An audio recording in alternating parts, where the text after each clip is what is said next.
mi nombre es Virginia Lever, soy licenciada en Diagnóstico y Terapia Occidental, título que obtuve en la Facultad de Humanas de esta universidad. Trabajo como docente en el Departamento de Ciencias Ambientales, carreras de Diagnóstico y Gestión Ambiental y Geografía. Soy becaria de CONICET. Mis directores son el doctor Igor Berkowski del Instituto Ecosistemas, es ecólogo y investigador CONICET, y la doctora Marcela Guerrero, que es geógrafa y directora del Centro de Investigaciones y Estudios Ambientales, donde yo tengo mi lugar de trabajo. Y hoy les voy a hablar de las situaciones leñosas en los pastizales cercanos de Taldivia. Primero les muestro esta fichita que nos pidieron. Bueno, ahí pueden ver algunas de las fechas. Yo tengo el plan de tesis con la revisión entregada, ¿sí? Así que los revisores ya hicieron varias críticas constructivas que estuvieron buenas para mejorarlo, y ya entregué esa revisión, así que estoy a la espera de eso. Tengo los cursos, la cantidad de créditos ya cumplida. Igualmente en estos días encontré otro curso interesante para tomar en el segundo semestre, así que sigo con el tema de los. Tengo el idioma aprobado y me falta el requisito de publicación.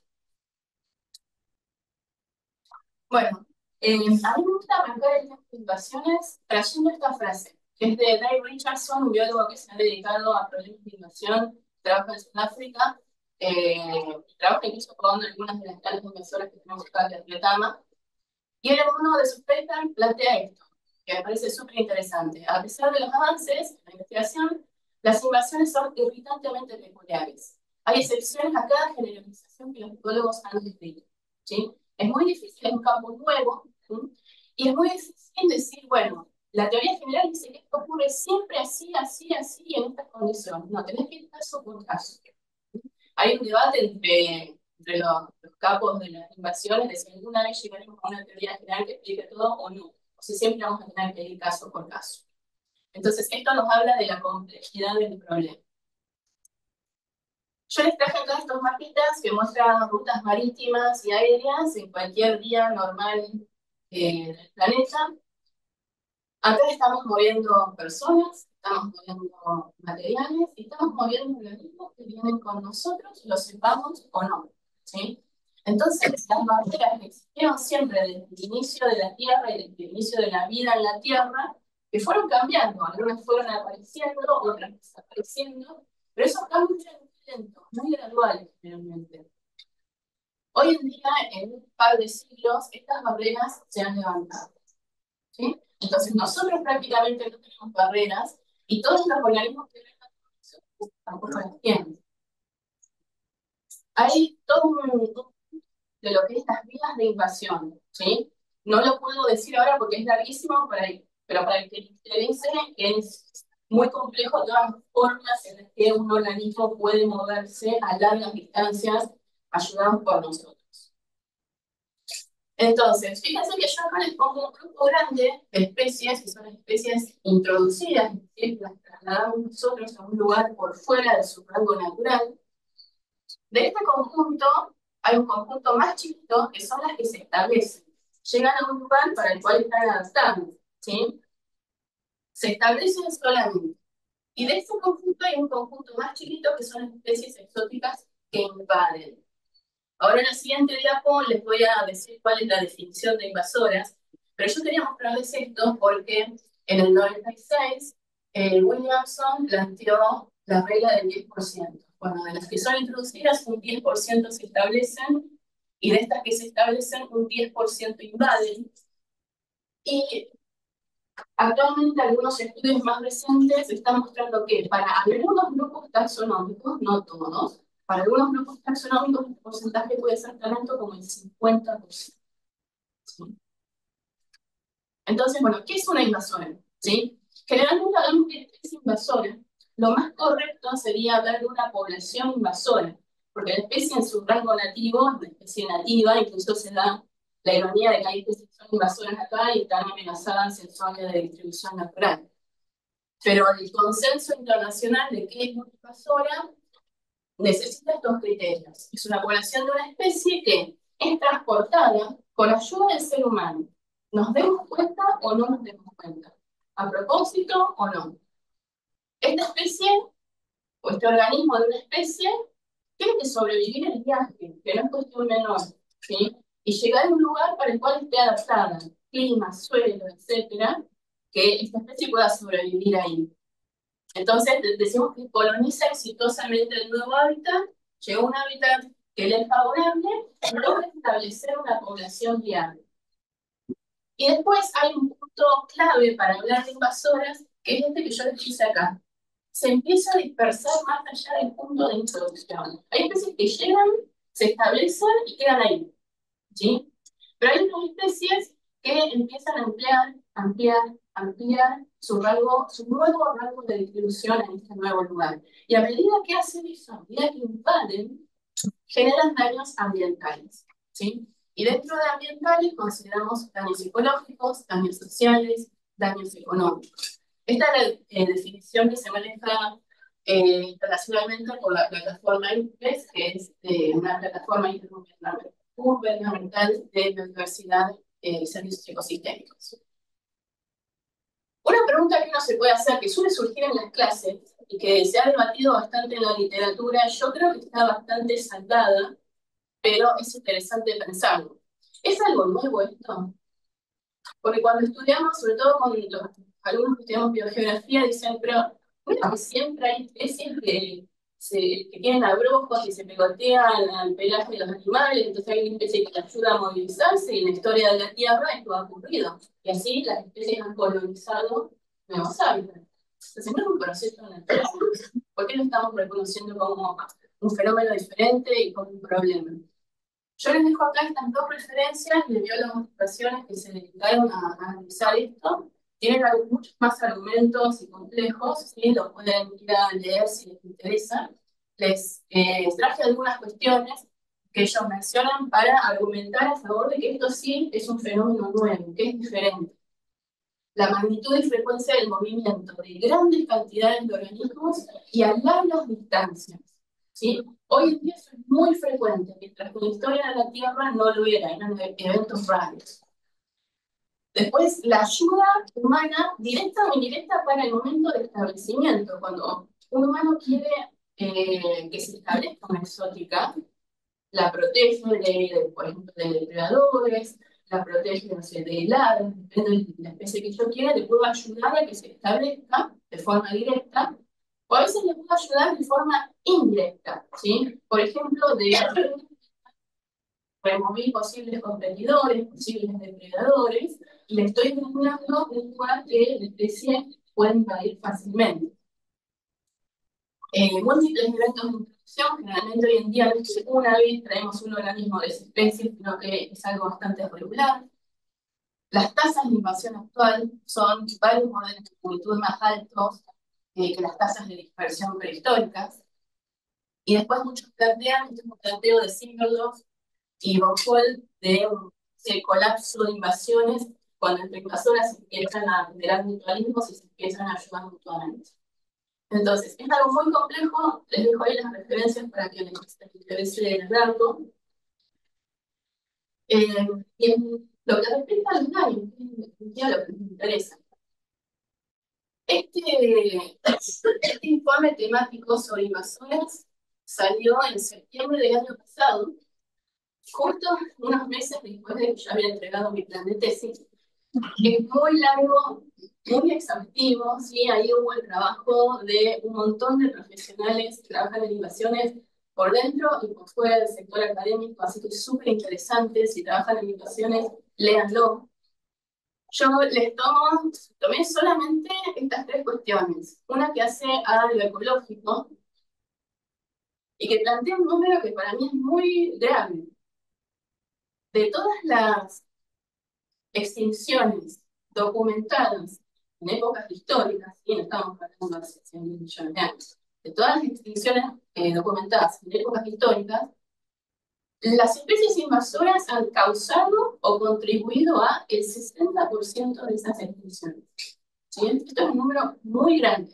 Las han causado directamente o han ayudado a otras amenazas, como pueden ser la pérdida de degradación, fragmentación de hábitat, contaminación, cambio climático, sobreexplotación, enfermedades. Entonces tienen un impacto muy importante sobre lo que es la esfera ecológica. En cuanto a lo económico, cada década se cuadriplican los gastos que generan estas invasiones biológicas. ¿Mm? Por ejemplo, hay invasoras que atacan cultivos, por ejemplo, hay invasoras que tapan cañerías de centrales eléctricas, que requieren un mantenimiento extra. Por ejemplo, transmiten enfermedades a las personas, que pone presión sobre el sistema de salud, etc. Y con respecto a lo social, en el 85% de los casos, estas especies tienen un impacto negativo sobre la calidad de vida de las personas. Entonces, estamos viendo que de estos tres pilares presentan una situación bastante preocupante.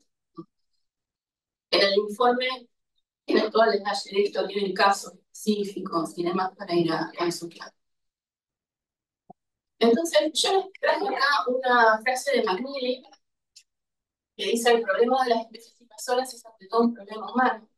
Para los que estudiamos gestión ambiental, por ahí me hace acordar a la frase de Lev, que la cuestión ambiental es eminentemente social. McNeely está reconociendo de vuelta esta idea y plantea algo interesante, que es que son las personas las que detectamos el problema, son las personas las que proponemos las soluciones, y son las personas las que las tenemos que llevar a cabo, ¿sí?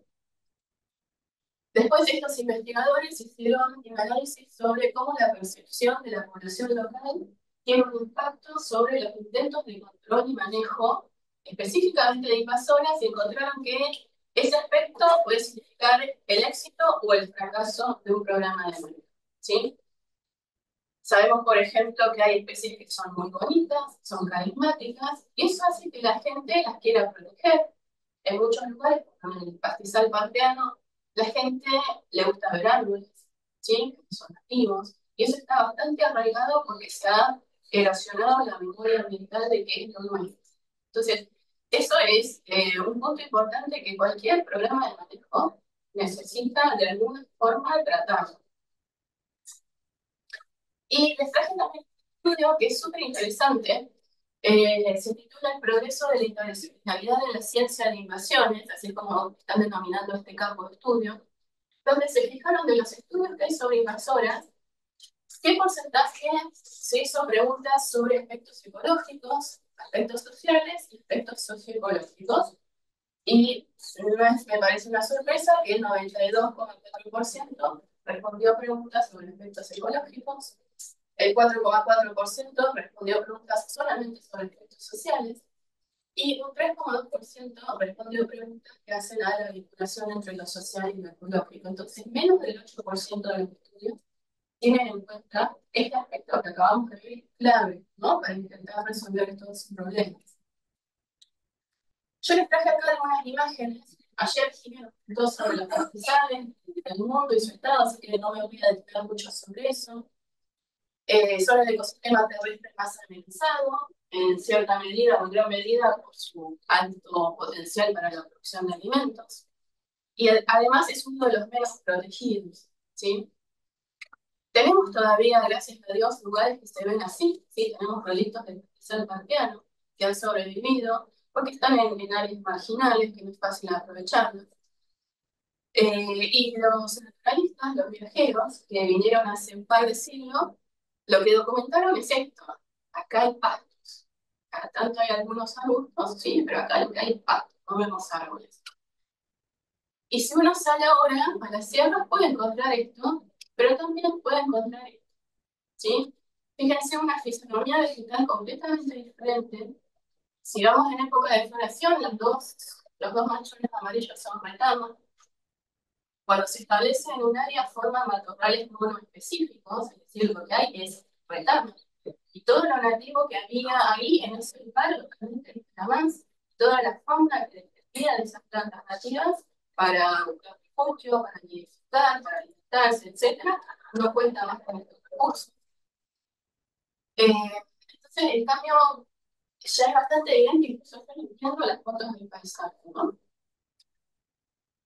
Bueno, algunos poquitos antecedentes a nivel nacional. La Estrategia Nacional sobre Especies Exóticas registra 728 especies en el territorio nacional.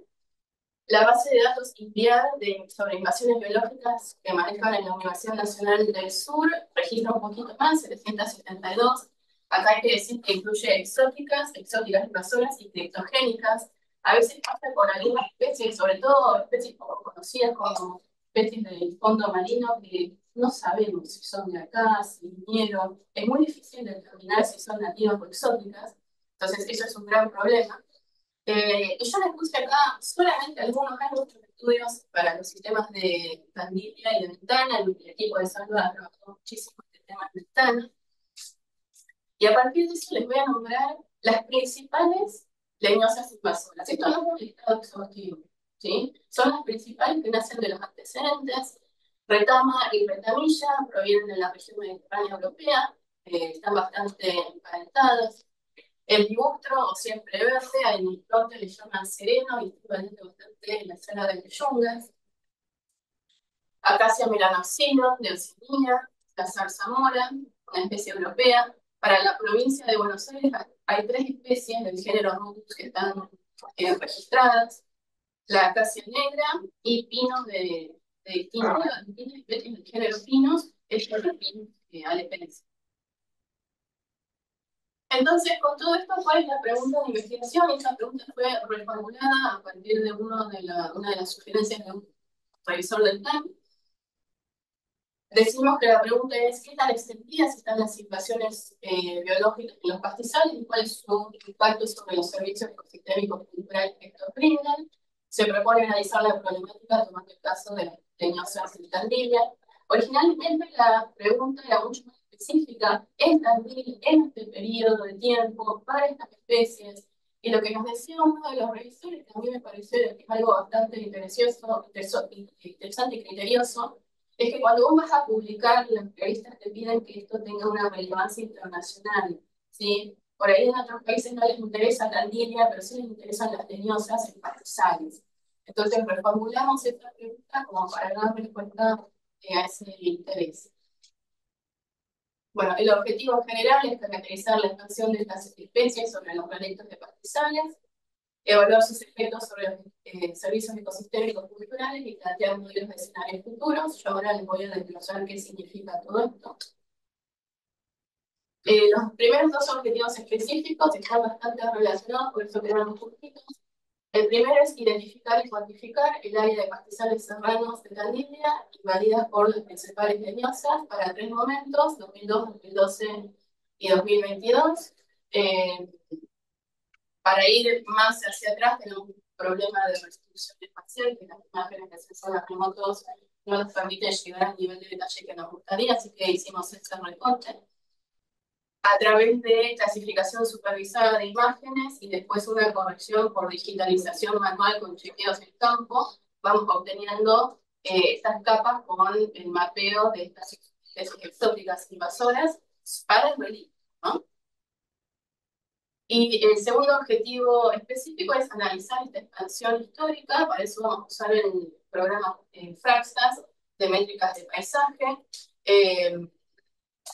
Bueno, lo que esperamos obtener son 3 capas con los fragmentos cubiertos para estos 3 momentos. Son fotos, ¿no? Son fotos que vamos a tener de estos 3 momentos.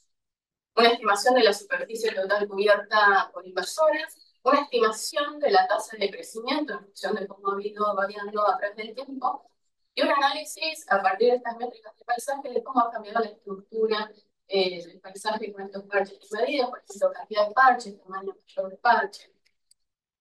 Estos objetivos están en progreso. Después el objetivo 3, acá lo que hicimos es intentar incorporar la cuestión sociocultural y decidimos que el objetivo es identificar y evaluar los servicios ecosistémicos culturales provistos por los proyectos de pastizal como una forma de acercarnos a esta percepción que tienen las personas sobre los pastizales y sobre las invasoras, que eso es lo que nos interesa indagar. ¿Qué beneficios reconocen tanto materiales como inmateriales de los pastizales, por un lado, y de las invasoras? Si bien lo cultural hace a lo inmaterial, que tiene que ver con el disfrute, la inspiración, el sentido de pertenencia, de identidad, para completar ese análisis también vamos a indagar sobre lo material. Elegimos 3 grupos de autores. Por un lado, los usuarios de la plataforma Inatorial, que son personas que van a los proyectos de pastizal, en realidad pueden ir a cualquier lado, a tomar los datos que están en los registros y les interesa lo suficiente como para tomar una foto y decir, vi esto, ¿qué es? Creo que es esto, creo que es aquello. Este grupo obviamente que deja fuera gente, ¿sí? Deja fuera personas. Eso va a tener que entrar, es un sesgo que va a tener que entrar en la discusión. Es una forma de aproximarse a gente que está haciendo uso de estos espacios. Y después eso lo vamos a triangular con entrevistas a funcionarios estatales que tienen algún tipo de vinculación con estos espacios y dueños de reservas privadas, imaginando que por ahí tengan otra percepción o otra valoración de estos espacios. Entonces, lo que esperamos obtener es un análisis cualitativo de la identificación y valoración de estos servicios ecosistémicos culturales. Suponemos que van a estar en tensión, pero bueno, es una suposición, podemos llevarnos una sorpresa. El objetivo 4, que también está en proceso, es evaluar la efectividad de una herramienta de control para un área piloto. Esto lo hicimos siguiendo las recomendaciones de Sangüesa y Salva, que probaron distintos métodos de control y llegaron a la conclusión de que para retarlo, que es que vamos a probar, el mejor es que el cortito picado con un herbicida y luego un rociado foliar a los 12 meses. Eso es el mejor resultado que han tenido ellos. Así que vamos a seguir eso. Y luego un monitoreo de qué es lo que está pasando después con esta zona. Ahí ven el antes y después de una de las áreas. Entonces vamos a obtener una estimación de la efectividad de este método de control y también nos interesa saber los costos. Costos de insumo, costos de horas de trabajo, ¿sí? Todo eso lo tenemos que poner en consideración. Y con todos estos objetivos llegamos al objetivo 5, que es de modelar escenarios de estrategias de gestión, ¿sí? Hay una variedad de definiciones de lo que es un escenario futuro. Yo tomé una que lo propone como una descripción de un camino posible, ¿sí? Y se hace una serie de suposiciones. Si se dan tales hitos, esperamos llegar a este escenario. En principio, me pidieron en el plan poner cuáles iban a ser los escenarios. Yo planteo esto como tentativos. Imagino que esto después se va a rearmar. Un escenario de tendencial, si no hacemos nada, ¿sí? Vamos a tomar en cuenta cuál es la tasa de crecimiento en cuanto a la cobertura que estimamos y vamos a pensar, bueno, cuánto más van a cubrir estas invasoras. Y después planteamos dos escenarios de control, intento de contención. Sabemos que realizar una invasora en un sistema tan grande como Tandil es realmente muy difícil y muy costoso, pero muchas veces lo que se hace es le erradico a los lugares que puedo y intento contener en otros lugares, aunque sea para que no avance más. Entonces, pensamos en función de lo que obtengamos del objetivo 3, cuál podría ser el compromiso de la población local, de las autoridades, de distintos actores, y en principio planteamos dos escenarios de control, un bajo compromiso y un alto compromiso. Perdón, Cristina, te quedan 2 minutos. Bien. Bueno, el propósito de transferencia es generar este diagnóstico y evaluar posibles acciones de control. Ayer en el grupo de pares discutimos sobre lo que es multi-inter, etcétera, y dialogando con mi directora me decía, bueno, lo que vamos a hacer es un estudio con un enfoque multidisciplinario con miras a integrar, ¿sí? Con una perspectiva integradora. Esto es una comunicación en congreso que hicimos con mi director, que hizo un recorte de los parches que ya tenía mapeados para Sierra del Tigre, la reserva Sierra del Tigre. Esta reserva tiene casi un 16% de su superficie cubierta por invasoras, de las cuales más de la mitad retarda, y otra parte importante son árboles. Dentro de árboles es un grupo donde hay especies exóticas establecidas y especies exóticas invasoras, ¿sí? Pasamos, bueno, principales dificultades, disponibilidad de cursos específicos. La verdad me costó encontrar cursos específicamente sobre mi temática. Yo trabajo como docente en varias materias y me lleva mucho tiempo. Estuve enferma con una historia más o menos similar a la de Jimmy, así que si la escucharon, comparto absolutamente todo lo que dijo.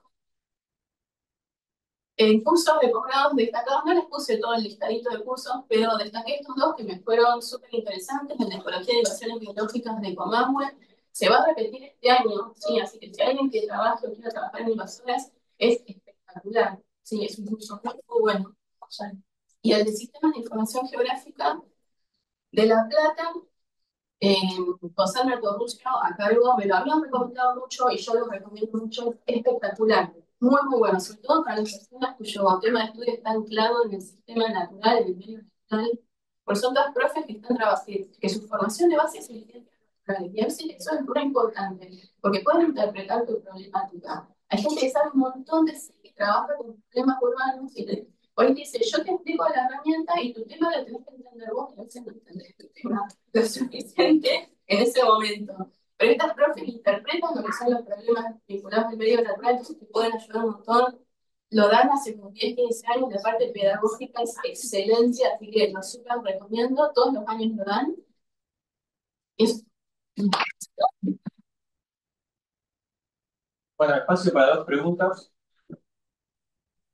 Cero preguntas. Felicitaciones. Bueno, de aquel lado hay preguntas. Porque vamos a hacer un juego, me parece, a partir de ahora. Vamos a obligar a que esa pregunta de cada lado. A ver, después voy a explicar por qué podríamos jugar algo así. Bueno, aquí no hay pregunta, entonces. O la de Teach. Claro, después. Sí, esto es fácil. Bueno, de este lado, preguntas.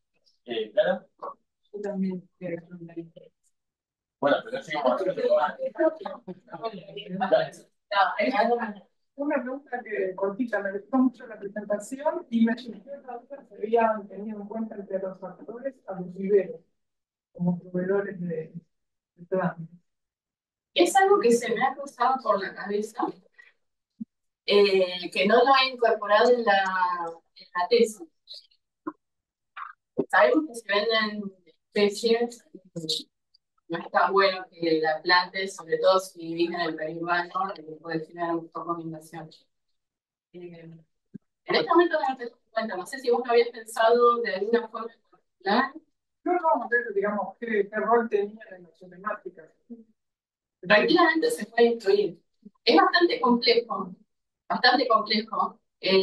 porque la visión de un grupo de personas es: esto es lindo, lo quiero, es mi casa, es mi patio, me gusta verlo, y es muy difícil encontrar eso. Anecdóticamente, trabajamos en educación, sabemos que la gente ama los árboles, que ama las retamas, hay funcionarios que me han dicho que las hermosas retamas también hay que protegerlas. O sea, es un tema complejo, pero bueno, me voy a poner a pensar si... ¿Alguna pregunta? El Roy, te quiero lo que pasa a espalda. Pregunta por eso. Ya, ¿suele? Sí, bueno, quería felicitar el interesante el tema. Mi pregunta era apuntada al método. Bueno, ustedes están proponiendo aplicar una medicina en una lista de aplicar. Se lo plantearon, digamos, cuál sería el impacto, el control sobre ese herbicida, si estarían tratando especies nativas, cómo lo van a manejar. Bien, eso en el estudio que yo mencionaba de San José y Salva, ellos consideran una serie de prácticas seguras y hay manuales de prácticas seguras que nosotros tenemos que seguir. En el caso del topicado es bastante puntual, ¿sí? Se hace en el momento del juego de corte. Y en el caso del roceo foliar, que eso todavía no lo hemos hecho porque es diferido en el tiempo, eso sí es por ahí lo que podría potencialmente tener algún tipo de impacto. En ese caso, lo que hay que hacer es seguir a rajatabla las indicaciones de bioseguridad, no solo por el pastizal, sino por la persona que lo aplica, y tiene que ser algo muy localizado sobre la punta, ¿sí? Pensemos también que estos espacios están cubiertos de metano, entonces no hay tanto que pueda ser afectado, pero sí es un impacto que seguramente va en cierta medida a tener, y la respuesta es seguir las medidas de bioseguridad.